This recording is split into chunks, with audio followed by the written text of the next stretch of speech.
गोताखोर या तैराक जाता और उसको रस्सी के सपोर्ट से ले आता तो मेरे बेटे की जान बच सकती थी।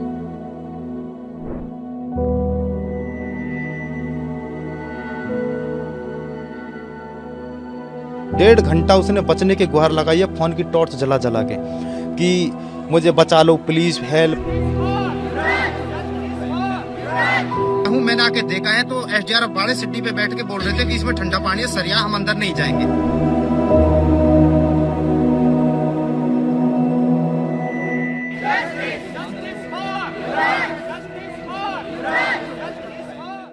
आज मैं बस इतनी सी बात आपसे कहकर शो शुरू करना चाहती हूँ कि आंखें बंद कीजिए और कल्पना कीजिए कि 2 घंटे तक जान बचाने की गुहार लगाने वाले युवराज मेहता की जगह आप, मैं या हमारा कोई बच्चा होता तो हम पर क्या बीतती। युवराज मेहता की मौत किसी भी तरह से कोई हादसा या दुर्घटना नहीं है। हम इसे हादसा ना कहें, यह हत्या है और इसका दोषी सिर्फ और सिर्फ हमारा पूरा सिस्टम है। नोएडा प्राधिकरण के सीईओ डॉक्टर लोकेश एम को वेटिंग लिस्ट में डाला गया है। अच्छी बात है, लेकिन क्या इतना काफी है? डॉक्टर लोकेश एम को तो कुछ वक्त के बाद कहीं और नौकरी करते हम लोग देख लेंगे। उनकी जगह नोएडा में कोई और सीईओ भी आ जाएगा, लेकिन इसकी क्या गारंटी है कि तब ऐसी लापरवाही नहीं होगी? क्योंकि अधिकारियों की सांठगांठ बिल्डर्स के साथ हमेशा रही है और रहेगी। जब तक नोएडा में आसमान को चीरती इमारतें बनती रहेंगी और जब तक हम दूसरे की मौत को तमाशी की तरह देखते रहेंगे और चुप रहेंगे, तब तक यही सब कुछ चलता रहेगा। अधिकारियों की ये मनमानी और मिलीभगत, सब कुछ ऐसा का ऐसा रहेगा। जरा सोच कर देखिए, एक हाईटेक शहर, बड़ी बड़ी इमारतें, चौड़ी सड़कें, चमकते हुए मॉल्स, सब कुछ इतना आधुनिक कि लगता है हम देश में नहीं विदेश में हैं। लेकिन इसी चमक दमक के बीच 27 साल का एक नौजवान अपनी कार समेत पानी से लबालब बेसमेंट में गिर जाता है। वो जिंदा है, अपने पिता को फोन करता है, वो चिल्लाता है, पापा मुझे बचा लो, मैं मरना नहीं चाहता। 2 घंटे, जी हां, पूरे 120 मिनट वो लड़का मौत से लड़ता रहा। वो मदद की भीख मांगता रहा। और हमारा सिस्टम, वो सिस्टम जिसके पास करोड़ों का बजट है, वो किनारे पर खड़ा तमाशबीन बना रहा। 16 जनवरी 2026 की रात युवराज अपनी कार से गुरुग्राम से अपने घर ग्रेटर नोएडा लौट रहे थे। कोहरा घना था, हाथ को हाथ दिखाई नहीं दे रहा था। रात लगभग 12 बजे जब युवराज ग्रेटर नोएडा के सेक्टर 150 पहुंचे, सड़क के ठीक किनारे एक निर्माणाधीन मॉल का बेसमेंट था। एक गहरा गड्ढा जिसमें पानी भरा हुआ था, लेकिन वहां ना कोई दीवार थी, ना कोई रिफ्लेक्टर और ना ही कोई चेतावनी का बोर्ड। कोहरा इतना ज्यादा था कि युवराज को पता ही नहीं चला कि सड़क कहां खत्म हुई और कब उनकी गाड़ी मौत के उस कुएं में जा गिरी। गाड़ी पानी में डूबने लगी, लेकिन युवराज ने हार नहीं मानी। वो किसी तरह गाड़ी की छत पर चढ़ गए। करीब 20 मिनट के बाद उन्होंने अपने पिता को फोन किया। अब जरा उस पिता की हालत का अंदाजा लगाइए, जिसे आधी रात को उनका जवान बेटा फोन पर कह रहा हो कि पापा मैं डूब रहा हूं, मुझे बचा लो। पिता ने फौरन ही 112 डायल किया और खुद मौके पर पहुंचे। उन्होंने अपनी आंखों के सामने अपने बेटे को डूबते हुए देखा। वो चिल्लाते रहे, मदद मांगते रहे, लेकिन वहां मदद करने वाला कोई नहीं था। हेल्प हेल्प भी चिल्ला रहा था ताकि कोई जनरल पब्लिक भी उसको मदद के लिए कुछ कर दे, लेकिन ज्यादातर जो वहाँ भीड़ थी वो तमाशबीन थी और कुछ वीडियो बना रहे थे डांटने पर। तब वो लोग रुके और मेरे बच्चे की जान खामखा चली गई बिना कोई संसाधन उपयोग किए। सही समय पर उचित संसाधन उसको नहीं मिला सपोर्ट के लिए, उसका जीवन चला गया। उसने 2 घंटा संघर्ष किया जान बचाने के लिए खुद से। थोड़ा सा सपोर्ट मिलता तो वो बच सकता था। अब आप पूछेंगे पुलिस कहां थी, फायर ब्रिगेड कहां थी? आए, सब आए, लेकिन खाली हाथ आए। आप यकीन नहीं करेंगे, लेकिन एक हाईटेक सिटी की रेस्क्यू टीम के पास एक नाव तक नहीं थी। उनके पास गोताखोर नहीं थे, यहां तक कि उनके पास इतनी लंबी रस्सी भी नहीं थी जो युवराज तक पहुंच सके। और सबसे बड़ी बात, बचाने की इच्छा ही नहीं थी। सोचिए, एक इंसान अपनी जान बचाने के लिए हाथ पैर मार रहा है और बचाव दल के लोग किनारे खड़े होकर रस्सियां तलाश रहे हैं। उन्होंने रस्सी फेंकी भी, वो छोटी पड़ गई। रस्सी छोटी थी तो डिजास्टर मैनेजमेंट के लोग अंदर जाकर निकाल सकते थे, लेकिन उन्होंने क्या कहा पता है? पानी ठंडा है, नीचे सरिये होंगे, हम नहीं उतरेंगे। जो लोग जान बचाने की शपथ लेते हैं, अगर वो ठंड से डरने लगे तो फिर आम आदमी सुरक्षा की उम्मीद किससे करे? ये कैसी तैयारी है? ये कैसा डिजास्टर मैनेजमेंट है? क्या गौतम बुद्ध नगर की जिलाधिकारी, नोएडा अथॉरिटी और पुलिस को ये नहीं पता कि उनके शहर में ऐसे खतरनाक गड्ढे हैं? अगर किसी नेता की गाड़ी यहां फंसी होती या कोई वीआईपी उस गड्ढे में गिरा होता तो क्या तब भी प्रशासन रस्सी ढूंढने में वक्त बर्बाद करता? मुझे यकीन है कि तब तक तो पूरा शहर वहां खड़ा होता। सबसे शर्मनाक बात तो यह है कि जब वर्दी वाले डिजास्टर मैनेजमेंट के लोगों ने हिम्मत नहीं दिखाई, तब एक आम आदमी आगे आया, एक डिलीवरी बॉय जिसका नाम मुनिंदर जाटव है। उस लड़के ने देखा कि प्रशासन कुछ नहीं कर रहा तो उसने खुद अपनी कमर में रस्सी बांधी और उस ठंडे बर्फीले पानी में कूद गया। वो 30 मिनट तक युवराज को ढूंढता रहा। जो काम पुलिस को करना चाहिए था, जो डिजास्टर मैनेजमेंट को करना चाहिए था, वो एक डिलीवरी बॉय कर रहा था, क्योंकि उसके अंदर वो इंसानियत जिंदा थी जो शायद हमारे सिस्टम में मर चुकी है। शायद नहीं, यकीनन मर चुकी है। लेकिन अफसोस, तब तक बहुत देर हो चुकी थी, अंधेरा था, प्रशासन के पास सर्चलाइट नहीं थी। युवराज मोबाइल की टॉर्च जलाकर इशारे कर रहा था। जब तक टॉर्च की रोशनी जलती रही, उम्मीद बची रही, लेकिन जब वो रोशनी बुझी तो समझ लीजिए कि प्रशासन की लापरवाही ने उस उम्मीद का गला घोंट दिया। मैंने बोला क्या मैं अंदर जा सकता हूँ? उन्होंने मुझसे पूछा आप पे तैरना आता है? मैं कहा जी आता है। आप जा सकते हैं? मैं कहा मैं बिल्कुल जा सकता हूँ। तो जाइए आप, कोई दिक्कत नहीं है। मैंने तुरंत 2 ही मिनट में कपड़े उतार के सीधा कमर से रस्सा बांध के मैं सीधा अंदर गया, कम से कम 50 मीटर तक। मैं इतने अंदर तक गया था कि जहाँ से मैं गया था रोड से, वहाँ कम से कम 100 आदमी खड़े थे, लेकिन मुझे एक भी आदमी नहीं दिख रहा था। मैं इतना अंदर चला गया था। जाके वो मुझे दूर से टॉर्च का इशारे से बता रहे थे कि आपको कार इधर ढूंढनी है, इधर ढूंढनी है, आप इधर देखो, लास्ट टाइम वो लड़का यहाँ पे डूबा है। क्यों? मेरे जाने से 10 मिनट पहले वो लड़का डूबा है। वो लड़का 1.5 घंटा फंसा रहा। 1.5 घंटा उसने बचने की गुहार लगाई है, फोन की टॉर्च जला जला के। अगर एक डिलीवरी बॉय उस छोटी रस्सी के सहारे उस ठंडे पानी में उतर सकता है, तो जिनका ये काम है वो क्यों नहीं उतरे? अब बात करते हैं उन संसाधनों की जो हमारे पास थे लेकिन इस्तेमाल नहीं हुए। नोएडा के पास ही गाजियाबाद है, जहां हिंडन एयरबेस मौजूद है। वहां वायुसेना के हेलीकॉप्टर हर वक्त तैयार रहते हैं। अगर प्रशासन चाहता, अगर डीएम मैडम चाहती, तो क्या एक हेलीकॉप्टर नहीं मंगवाया जा सकता था? 2 घंटे का समय बहुत होता है। एयरलिफ्ट करके युवराज को बाहर निकाला जा सकता था, लेकिन शायद एक आम इंजीनियर की जान इतनी कीमती नहीं समझी गई कि उसके लिए हेलीकॉप्टर उड़ाया जाए।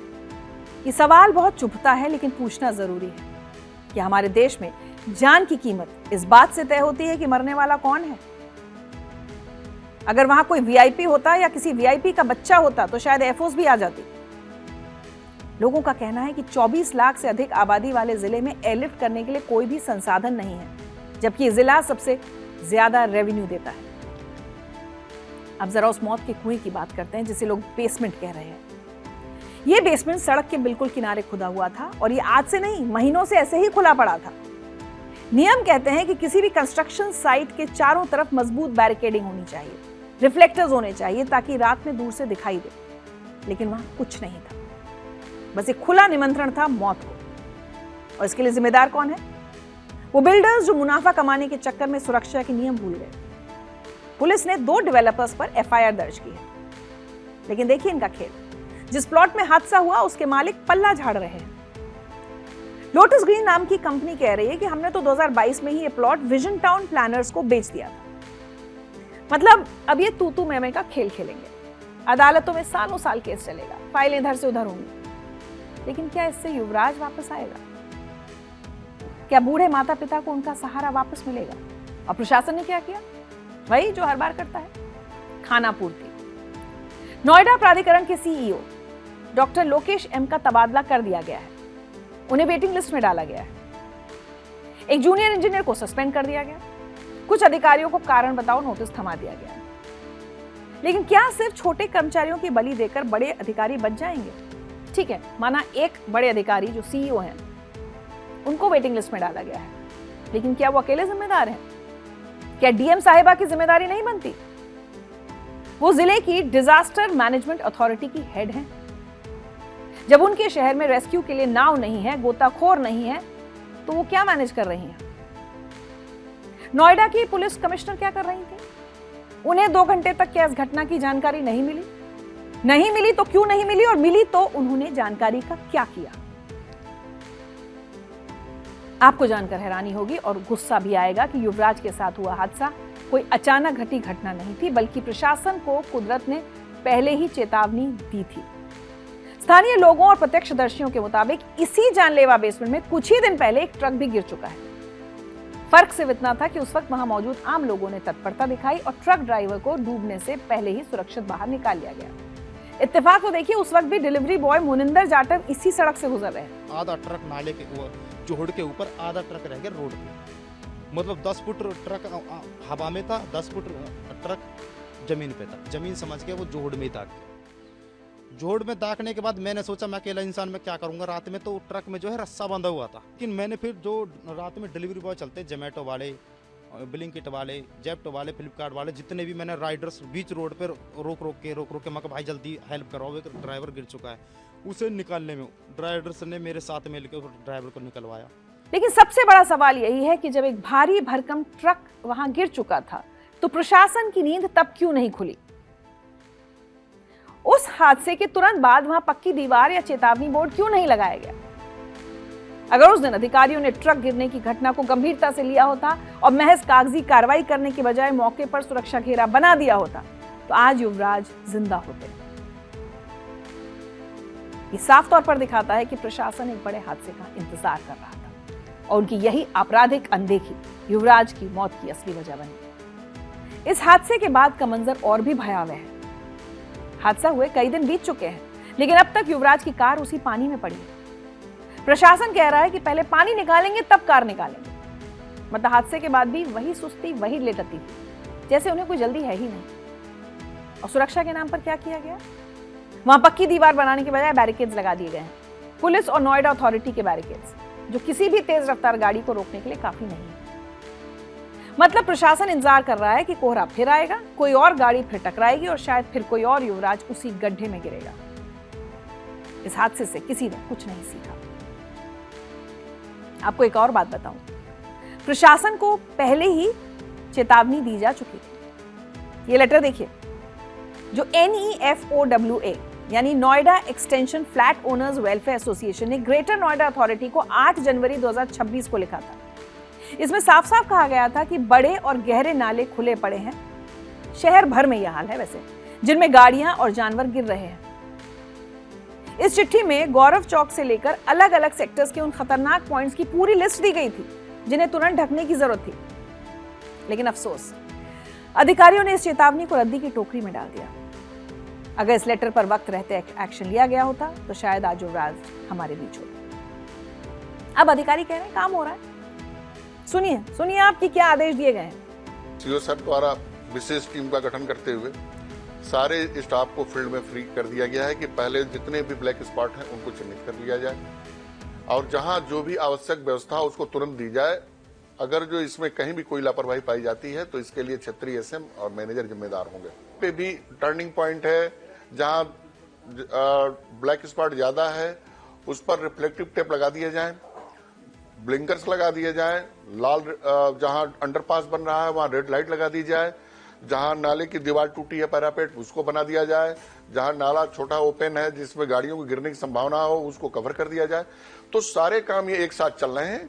अधिकारी बता रहे हैं हादसे के बाद क्या क्या कदम उठाए जा रहे हैं, लेकिन उस परिवार का क्या जिसकी दुनिया उजड़ गई?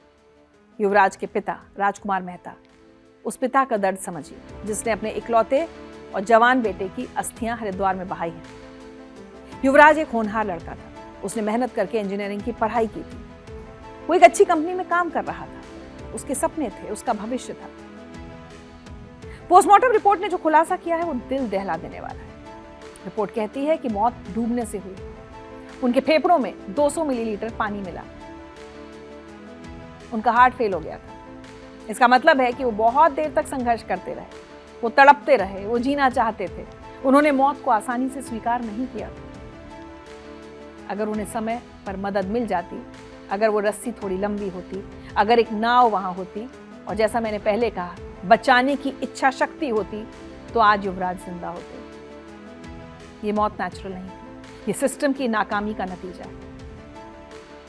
इस दुख की घड़ी में परिवार का साथ देने के लिए उनकी बेटी भी नहीं आ सकी। युवराज की बहन ब्रिटेन में रहती है, उनका पासपोर्ट रिन्यूअल नहीं हो पाया, इसलिए वो अपने भाई के अंतिम संस्कार में शामिल नहीं हो पाई। एक तरफ बेटा चला गया, दूसरी तरफ बेटी आ नहीं सकी। उस घर में जो सन्नाटा है, उसकी चीखें शायद प्रशासन के कानों तक नहीं पहुंच रही हैं। ये सिर्फ एक परिवार की कहानी नहीं है, ये हम सबकी कहानी है। आज वो युवराज था, कल आप हो सकते हैं, मैं हो सकती हूँ, या हमारा कोई अपना हो सकता है। हम टैक्स देते हैं, हम नियमों का पालन करते हैं, बदले में हम क्या मांगते हैं? सिर्फ इतनी सुरक्षा कि हम अपने घर सही सलामत पहुंच सकें। क्या ये मांगना भी गुनाह है? नोएडा को स्मार्ट सिटी कहा जाता है, उत्तर प्रदेश का शो विंडो कहा जाता है, लेकिन इस घटना ने उस स्मार्टनेस की पोल खोल दी है। स्मार्ट सिटी सिर्फ ऊंची इमारतों और मेट्रो से नहीं बनती, स्मार्ट सिटी बनती है स्मार्ट सिस्टम से, क्विक रिस्पॉन्स से और अपने नागरिकों की जान की परवाह करने से। जहां अंधेरे में रोशनी न की जा सके, उस शहर को स्मार्ट कहना खुद को धोखा देने जैसा है। युवराज की मौत ने लोगों को अंदर तक झकझोर दिया है और अब उनका गुस्सा सड़कों पर दिखाई दे रहा है। सेक्टर 150 और आसपास की सोसाइटीज के सैकड़ों लोग, बच्चे, बुजुर्ग हाथों में मोमबत्तियां लेकर बाहर निकले और जस्टिस फॉर युवराज की मांग करते हुए कैंडल मार्च निकाला। ये सिर्फ एक श्रद्धांजलि नहीं थी, बल्कि प्रशासन के खिलाफ एक हुंकार थी कि हम अब और चुप नहीं बैठेंगे। वैसे मैं आपको बता दूं कि राज्य के लगभग हर अधिकारी का सपना होता है नोएडा में पोस्टिंग लेना। इसकी वजह किसी से छुपी नहीं है। नोएडा आते हैं, आराम की जिंदगी जीते हैं, बड़े बड़े उद्योगपतियों से, इन्फ्लुएंशियल लोगों से दोस्ती करते हैं, उनके साथ पार्टियां करते हैं, बिल्डर्स से दोस्ती होती है, साठगांठ होती है। आम जनता के बारे में फिक्र करना इनकी प्रायोरिटीज में शामिल ही नहीं। तो आखिर में बस इतना कहना चाहूंगी कि युवराज की मौत एक चेतावनी है हम सब के लिए। ये चेतावनी है कि हमारा सिस्टम अंदर से खोखला हो चुका है। हम तब जागते हैं जब कोई मर जाता है। हम 2 दिन हल्ला मचाते हैं, मोमबत्तियां जलाते हैं और फिर सब कुछ भूल जाते हैं। यही सच है। आपकी जिंदगी भी आगे बढ़ जाएगी, मेरा काम भी आगे बढ़ जाएगा और हम शायद भूल जाएंगे कि क्या हुआ था। लेकिन इस बार हमें भूलना नहीं चाहिए। हमें सवाल पूछने होंगे। हमें पूछना होगा कि हमारी सुरक्षा की जिम्मेदारी किसकी है। हमें पूछना होगा कि हमारे टैक्स का पैसा कहां जा रहा है। अगर आज हमने आवाज नहीं उठाई तो कल ये खुले गड्ढे, ये लापरवाही किसी और घर का चिराग बुझा देंगे। युवराज तो वापस नहीं आ सकते, लेकिन कम से कम हम ये सुनिश्चित कर सकते हैं कि भविष्य में कोई और पिता बेबसी से अपने बेटे को अपनी आंखों के सामने इस तरह डूबते हुए ना देखे। हम बार बार कह रहे हैं कि हादसा नहीं है, ये दुर्घटना नहीं है, ये हत्या है। आपका क्या कहना है? आप क्या सोचते हैं इस बारे में? क्या आपको लगता है कि सिर्फ अधिकारियों के सस्पेंशन से काम चलेगा या फिर पूरे सिस्टम को बदलने की जरूरत है? जिम्मेदारी क्या सिर्फ अथॉरिटी की थी या बाकी विभागों की भी? अपनी राय हमें कमेंट सेक्शन में लिखकर जरूर बताएं।